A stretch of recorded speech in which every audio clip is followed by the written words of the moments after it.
Well, greetings, YouTube model people. How's it going? Okay, coming at you here with a channel update, a very small stash update, and a very significant hobby room improvements update. It is Saturday, October 10th, 2020, and just a very small stash update. One kit I want to show you that I just received recently. Um, and I have to thank Chris over at Classic Plastic 101 for this because he had done basically a stash report and showed a kit related to a subject I had no idea they had kits for, believe it or not. And that's saying something because I've been to over 60 model shows and contests over the years, and I've not seen a kit related to that subject area, which is the helicopters used for Apollo recoveries, the space program. So I didn't get the exact kit he had. I've looked around the internet and just found a different one that I thought was pretty cool. And I'll show you. It's basically this one, the Italeri SH3D Sea King Apollo Recovery Moon Landing 50th Anniversary Kit. And this is the Sea King in 1/72nd scale, so it's a good size, but not terribly huge. It won't take up the whole room to display it, and I'm hoping I can maybe do this diorama, kind of thing to represent the box art here, but we'll have to see. I have no idea, but thanks, Chris, for showing that. And that's just a heads up too to everybody. I mean, it's your channel, your hobby, you do whatever you like to do. But showing stuff that you obtain, whether it's supplies or a kit or an accessory for a kit, an add-on, whatever.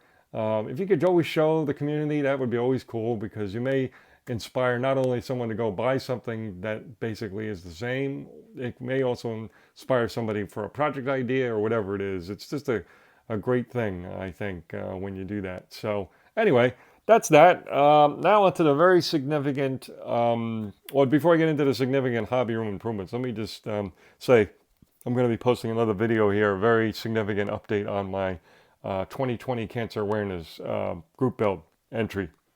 Made a lot of progress this past week on it, so look for that video. It'll be a separate video. But anyway, so getting on to, and hopefully I don't lose my voice because we got a lot to talk about here. The hobby room improvement project that I took on this past week. And I say this past week because I actually took a week off from work. I have been off. Today is, as we say, Saturday, October 10th.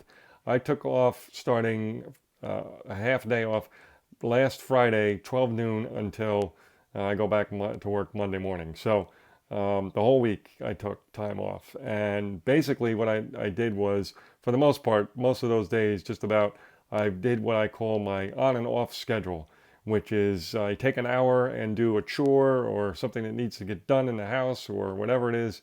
And then the next hour I do something fun. And then the following hour I go back to doing chores or whatever. It's just a way for me, who's kind of a lazy bone, to stay motivated to do chores because you're only doing it for an hour at a time and you're thinking, okay, in 10 minutes, I'm going to be able to do something fun. And then you go back and you do, whatever. So you get the point. It's just a good way for me anyway, personally, to stay motivated. And what we've been working on is improving the hobby room and finally cleaning out clutter and closets and improving the way I have stuff stored and all that good stuff. So this first closet I'm going to show you, actually this was done not this past week, it was done a while back, maybe about a month ago. But it's what inspired this whole let's get in these closets and clean them out stuff. So I had, before all these black and yellow cases, you see, all plastic cases, were cardboard boxes, and it had basically all unbuilt model kits in them. And for the 48-hour build I just hosted back this past summer, I had to reach deep down in the bowels of my stash, all the way in the bottom box here, cardboard box again at the time, and to find the kit I wanted to build, which was the Roscoe's police car from the Dukes of Hazzard. So when doing so, I noticed mold on the box, and not only that, it was starting to crush under the weight of the other boxes, and it was going to be a disaster if I left it for a very long time because even the kit boxes within the cardboard box were getting kind of wrinkled and weathered, I guess you could say, distressed. So I said, oh my God, I got to do something about it. So what I did was took on a very ambitious thing, which was to remove all the cardboard boxes, take all the kits out of all those boxes, and put them all in these plastic containers. And these piece of paper here is a list of all the kits that are in each case. I do have a couple cardboard boxes left, but not too many. I'm going to be eliminating these as well at some point. These smaller cases have kits in them, again, all labeled and all that good stuff. So that was, again, about a month ago I did this closet. But I continued on to the next closet, which is over here. I've always had a stash of kits up on this top shelf. And again, this goes all the way up in there like this. There's a couple bigger kits. This big one here, this Grumman Tomcat 1/32 scale kit. But that might have to go in a separate spot. It won't fit in a case. But anyway, so this also had camping gear in it and some other things. So I kind of thinned all that out as well. Again, some of these things had my model railroading boxes, again, in cardboard, all in cardboard. And all those have been pulled out of here and replaced with these plastic bins. Now we're getting into more model stash in this case, and even the case on the bottom there is also more kits. And then the smaller bins have, well, that's my shop cards in there and some other paperwork, and then other in-progress projects you'll see in these sort of smaller cases. And again, when I first moved in this town, it's a townhouse, lots of storage here. And when I first moved in, these cinder block walls were just cinder block. They had nothing, and it's very moist down here, very damp basement. So the first thing I did was I made sure all these closets are really clean, and then dry locked all the cinder block walls. Well, they need to, I basically re-dry locked everything, so it's nice and, you know, as good as it can be for now. And now with all these cases neat in here, I can come out here once a year at least, or maybe twice a year, and just inspect things and see if anything's happening. And hopefully stuff being in plastic instead of in cardboard will help, or at least most of it will help with mold issues and you know, make it easier to clean up, and it won't be such a big chore. So so that's closet number 2, and most of that, you know, basically all of that I did this past week. Now we get into the most significant closet, and one that had the most mold issues at the bottom. This has got a real kind of a mixed bag of stuff. We have some cases of Christmas stuff. There's my snowman up there I used to have. After 2 winters of it getting frozen in place, and I had to wait till the spring to pull him off the lawn out front, I kind of said, all right, I'm going to give that one a break. Some extra flooring and materials. Some of these are actually for model building. It's some balsa wood and stuff like that.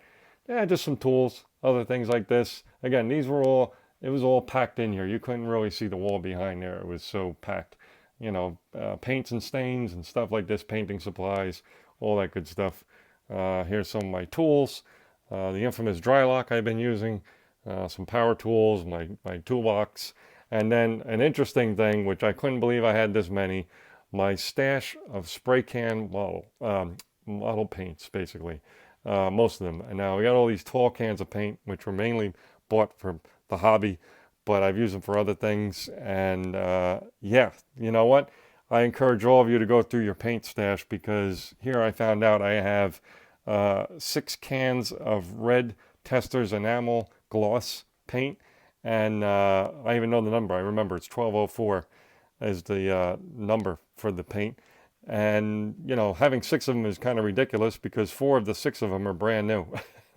Only 2 are partially used. So, you know, check out your paint stash. That would be my tip in cleaning all this stuff up, because you probably have paint and things that you don't know that you have.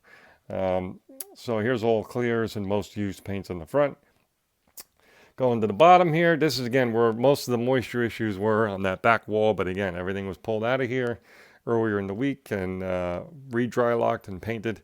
Here's some bigger kits that are also wrapped in plastic bags, and below there is there's also a couple model kits, and this blue case is, I think, CDs and video tapes.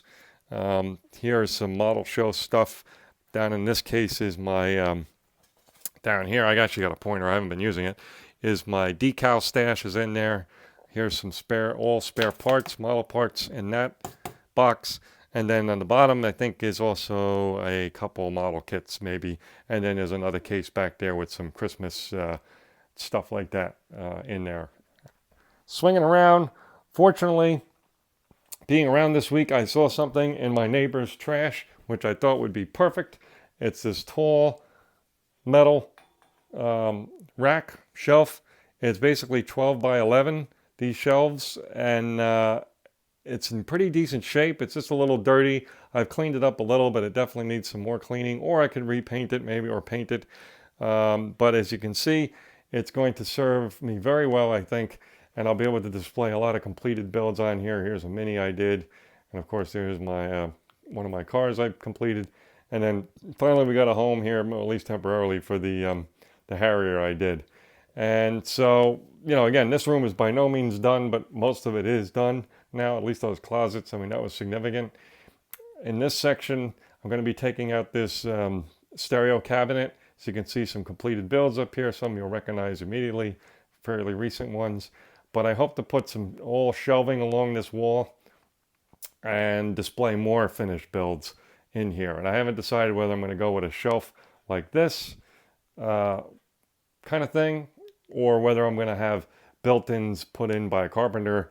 I just haven't decided yet. So anyway, sorry for banging all my gums here and all that good stuff, folks, but figure I'd show you what I've been doing most of this past week. This closet, this actually another closet, this utility closet in here, I forgot to mention this.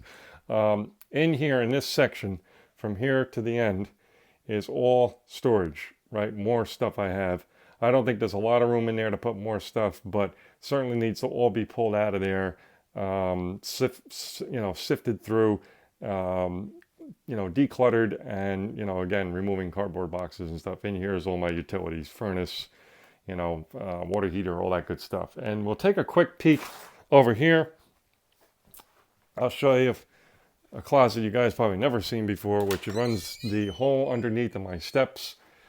Think I'm in the cardboard business. Look at all these boxes. These are just probably 1/5 of the cardboard I've eliminated by putting in all those plastic cases.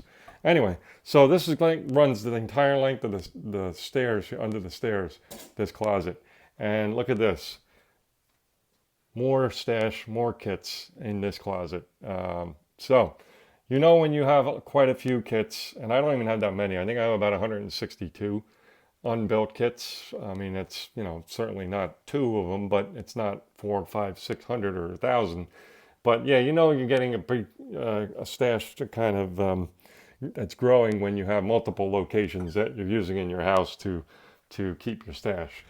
Anyway, that's it, folks. Again, sorry for all the talking. Hope you enjoyed the tour of all the work I've been doing this past week. And I've been, again, model building in between the hours of work. I've been doing, some model building. So we'll have updates on that too. So cheers.